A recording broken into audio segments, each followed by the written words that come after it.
Who's starting? Is Chelsea Gray really going to start over Caitlin Clark?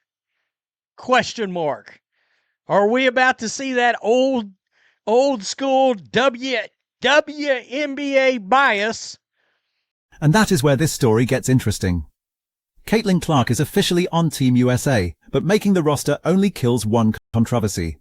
It may be about to create another one. For supporters, well, there will be no Team USA snub of Caitlin Clark this time.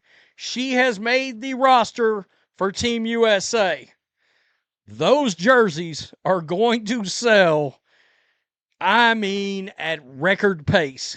Because after everything that happened around the 2024 Olympic roster, this announcement removes the easiest argument anybody could make. Nobody can say Clark simply was not selected. Nobody can spend the next several months debating whether USA Basketball underestimated her value, whether her style fits international basketball, or whether the biggest attraction in the women's game is somehow not ready for this stage. She's going to Berlin. But pay attention to what happens next, because selection is only the first layer. The much more revealing decision comes when the coaching staff decides who actually runs this team. And if they choose the old hierarchy over the player who has become one of the most influential guards in basketball, the argument around Team USA is going to change instantly. We know that in 2024 for the Olympic team, Caitlin Clark got robbed. She got robbed.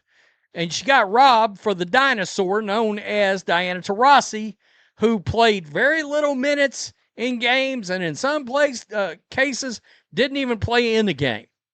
And I will continue to say that was a strategic decision to put Diana in and leave Caitlin out. Now, the 2024 Olympic decision still hangs over all of this because Clark's exclusion became one of the most debated roster calls in women's basketball.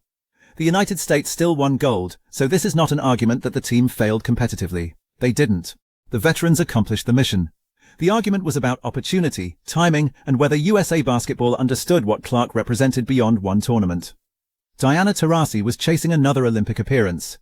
Clark was a rookie entering the league with enormous attention around her. USA Basketball went with experience, chemistry, and players who had already spent years inside the national team system. You can defend that logic. You can also understand why millions of fans looked at the biggest young star in the sport sitting at home and thought the organization had missed a massive opportunity. That debate never really disappeared. It just went dormant because there was nothing. The other question that anybody can ask about this World Cup team is how the hell and why the hell is Angel Reese on this squad? I knew she was a possibility, but come on. And can somebody please get Chelsea Gray off my television screen? How the hell does this keep happening? The other roster debate is almost the opposite. Angel Reese is in. Chelsea Gray is in. And immediately people are going to start comparing those names to players who are not there. That is normal whenever you cut an American women's basketball pool down to 12 players. The talent level is ridiculous. Somebody good is always going home. But there is an important piece of context getting lost in some of the online reaction. Not every WNBA star was necessarily competing for one of these 12 spots through the same process. The source points out that Olivia Miles was not part of the relevant camp, and it raises the same issue with Kelsey Mitchell. That changes the conversation. You can believe another player is having a better WNBA season and still recognize that USA Basketball does not select these teams purely by sorting the league's current statistics from 1 through 12. There is a national team pipeline, there are camps, there is international experience. There are coaches evaluating fit, there are players who have been inside the program for years. You may dislike that system, but if you are going to criticize a specific selection, you have to criticize the actual process rather than invent a competition that never happened. USA Basketball announced today the 2026 USA Basketball Women's National Team, which will compete at the 2026 FIBA Women's World Cup, set for September 4th through the 13th in Berlin. The team announcement is presented by Google. Okay. 2026 USA Women's National Team includes Aaliyah Boston, Paige Beckers, Caitlin Clark, Nafisia Collier, Kaylee Copper, Chelsea Gray, Ryan Howard, Kelsey Plum, Angel Reese, Brianna Stewart, Asia Wilson, and Jackie Young. And look at the roster itself. Aaliyah Boston, Paige Beckers, Caitlin Clark, Nafisa Collier, Kalia Copper, Chelsea Gray, Ryan Howard, Kelsey Plum, Angel Reese, Brianna Stewart, Aja Wilson, Jackie Young. That is not a normal collection of talent. That is a roster where somebody who would be the centerpiece of almost any other national team can become the fourth option for the United States. Wilson and Stewart give you championship experience and two of the most decorated players of this era. Collier gives you another elite two-way forward. Boston gives you size and efficiency inside. Plum and Young bring pace, shooting and established international experience. Copper gives you downhill pressure. Howard adds length and scoring. Buarquez brings another creator. Reese gives you rebounding and physicality. Then there is Clark, whose passing range changes the geometry of the floor before she even takes a shot. That is why the United States should enter as the overwhelming favorite. The difficult part is not finding enough talent. The difficult part is deciding which version of this team they want to become. Do they build around experience and continuity, or do they use this tournament to accelerate the next generation? Because those two ideas are not automatically the same thing. The team is highlighted by 12 athletes with extensive USA basketball experience, combining for 14 Olympics and 9 World Cup gold medals. The team also features 7 players making their World Cup debut. The USA are seeking their 5th consecutive and 12th overall World Cup gold medal. That statistic tells you why the Americans are expected to dominate. The group comes in with enormous USA basketball experience, a mountain of professional accolades, and a program chasing a 5th straight World Cup championship. But 7 World Cup debuts are significant. That means this roster is simultaneously loaded with established champions and going through a transition. That is where the selection becomes more fascinating than the usual gold medal expectation. For years, the American women's national team has been built around a very clear hierarchy. Veterans earn trust, players come through the system, roles are established over time. New stars do not automatically walk into the program and take control simply because their WNBA profile is enormous. Usually that makes sense. International tournaments are short. There is little room to experiment once the games matter. Coaches naturally trust players who know the terminology, know the expectations, and have already performed inside the system. But Clark creates a unique problem for that philosophy. Her impact is not limited to individual scoring. Her greatest value often comes from possession after possession of forcing defenses to react differently. She stretches pickup points. She fires hit-ahead passes before defenses are organized. She creates transition opportunities that never appear in a box score as her points. If you reduce that player to a ceremonial role because veterans have seniority, you may technically have included her while still refusing to take advantage of what makes her different. That is the issue worth watching. Quote, I'm excited to announce the 2026 women's national team, said USA Basketball Women's National Team Managing Director Sue Bird. Another UConn Mafia alum, by the way. Quote, this is an incredibly talented group that has earned the opportunity to compete in Berlin. Wearing a USA jersey is a privilege, and I know these 12 players will embrace that responsibility as we go. Sue Bird's statement is exactly what you would expect from the managing director. 12 talented players earned an opportunity. Wearing the jersey is a privilege. The goal is another gold medal. All true. But the phrase that matters is earned the opportunity. Because once everybody has earned the opportunity, the staff now has to decide what earning the opportunity means. Does it mean every veteran keeps the role she previously held until somebody takes it away? Does it mean the best current lineup starts regardless of seniority? Does it mean Clark is brought along slowly because this is her first senior major international tournament? Or does the staff look at the way she controls games and say there is no reason to artificially delay something that is probably coming eventually? This is where reasonable people can disagree. Chelsea Gray has a resume Clark does not have. Gray has been part of championship teams. She understands high-level half-court execution. She has played in pressure situations where one bad possession can swing a title. That experience has value. But international basketball is not a lifetime achievement ceremony either. The job is to put the best possible unit on the floor right now. And the closer we get to the tournament, every practice report and every exhibition lineup is going to be examined through that lens. Copper, Gray, Plum, Stewart, Wilson return to defend their 2022 FIBA World Cup title. Along with Collier and Young, the group will look to win their second major international women's basketball title in the last 3 years, having won the gold at Olympic Games in Paris 2024. Boston, Becker, Clark, Collier, Howard, Reese, and Young will make their FIBA World Cup debuts. This is also why the roster cannot be reduced to Caitlin Clark versus everybody else. Copper, Gray, Plum, Stewart, and Wilson are coming back from the previous World Cup cycle. Collier and Young have been part of major international success. Meanwhile, Boston, Buchers, Clark, and Reese are entering a different level of national team competition. That mixture gives the coaches options, but it also creates pressure. If the United States wins comfortably, almost every lineup choice can be defended after the fact. If games become tight, people will remember every possession. Who is initiating offense? Who is closing? Who is getting hunted defensively? Who can create a clean shot when the first action dies? Those questions matter more than who appears in the starting lineup graphic on television. And that is a key distinction. Clark technically does not need to start to have a huge role. If she plays major minutes, handles late possessions, and closes important games, the starter debate becomes mostly symbolic. But if she comes off the bench and then spends long stretches watching a slower offense struggle to generate easy looks, the symbolism becomes real. That is when people will stop calling it patience and start asking whether the program is protecting an old pecking order. In addition to the International Medal Haul, the 12-player roster has a combined 58 WNBA All-Star appearances, 16 titles, 7 WNBA Rookies of the Year. Stewart and Wilson have combined for 6 MVPs. Stewart will be one of just 3 USA players to appear. Look at what the veterans have accomplished. 58 combined WNBA All-Star appearances were cited for this roster, along with 16 championships and multiple MVP awards, including the combined MVP hardware of Stewart and Wilson. That is the strongest argument for continuity.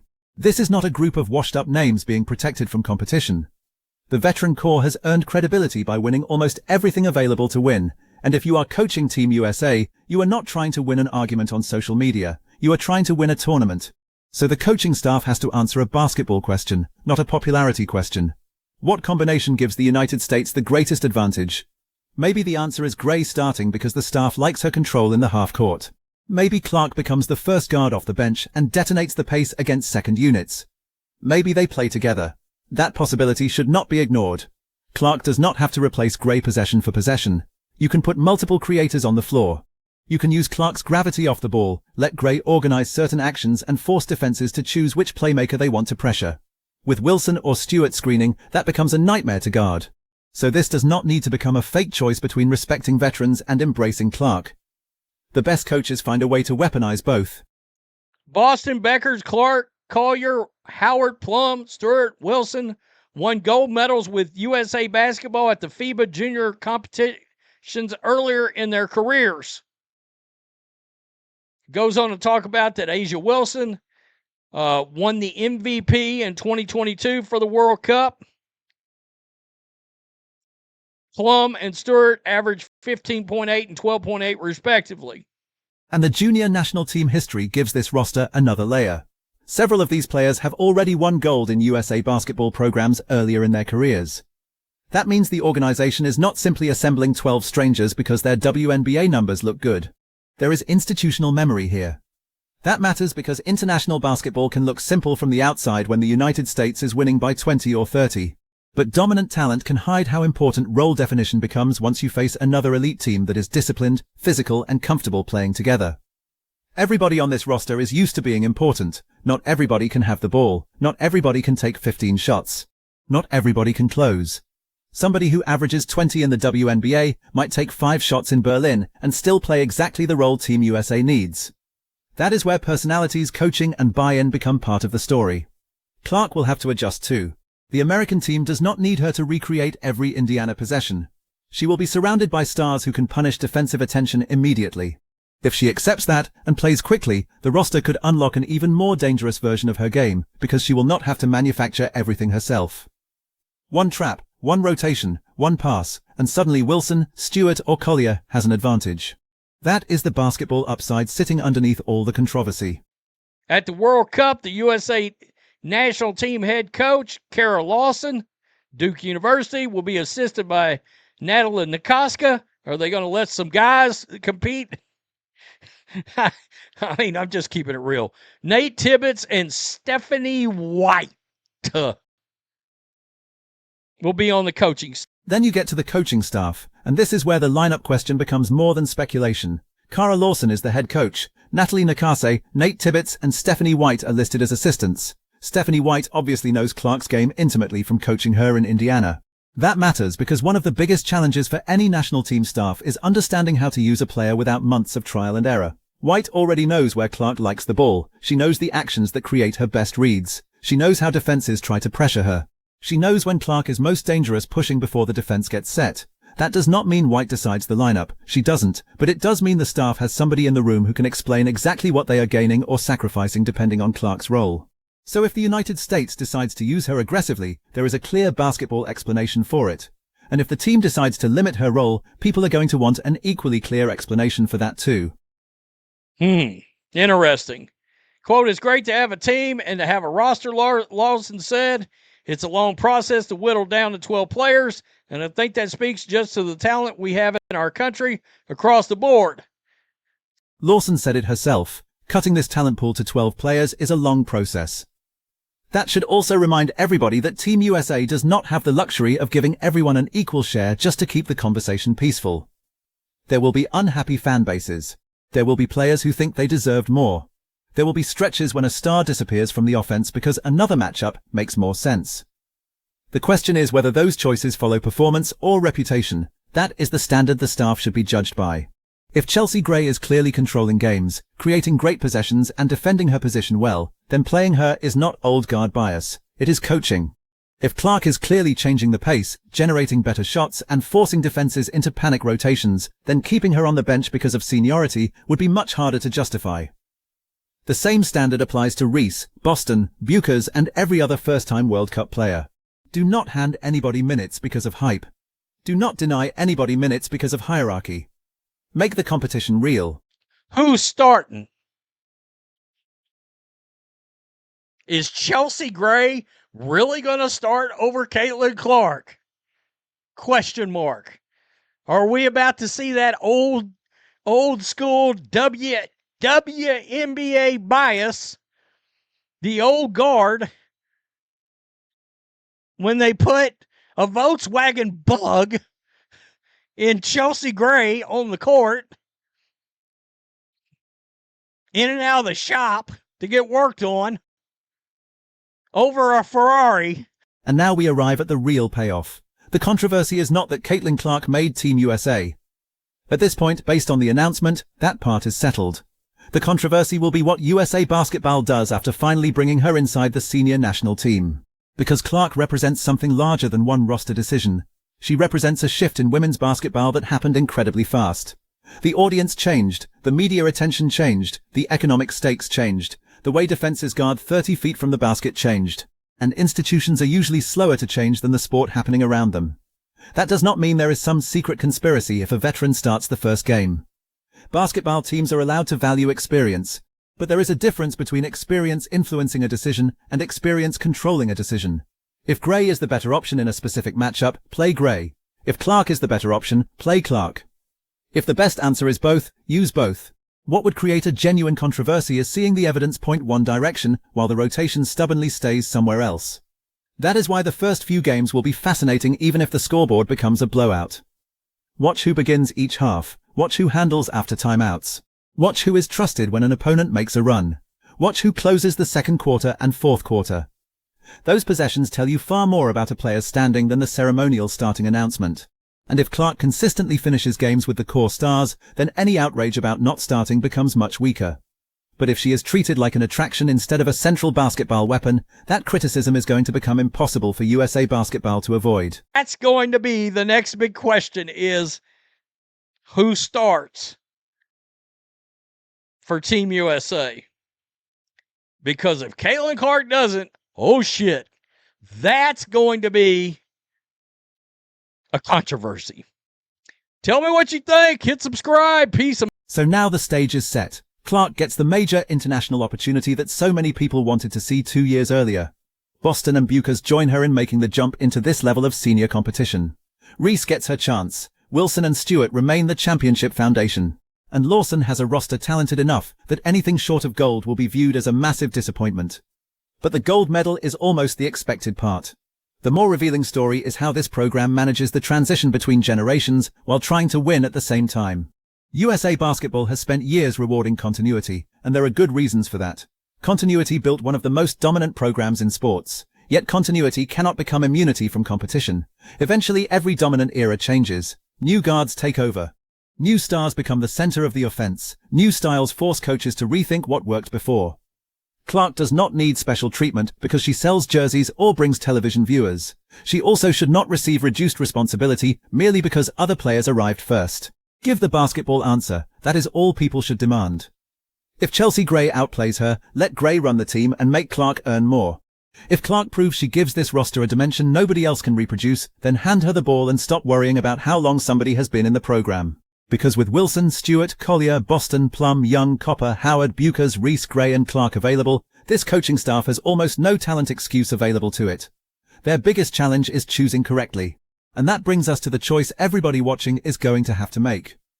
If Team USA opens the tournament with Chelsea Gray as the starting point guard, while Caitlin Clark comes off the bench, are you completely fine with that, as long as Clark closes the important games? Or do you believe Clark has already reached the point where anything short of starting would show that USA basketball is still too attached to the old hierarchy? Pick a side in the comments, because once those lineups hit the floor, this debate is going to explode. Like the video, subscribe, and I will see you in the next one.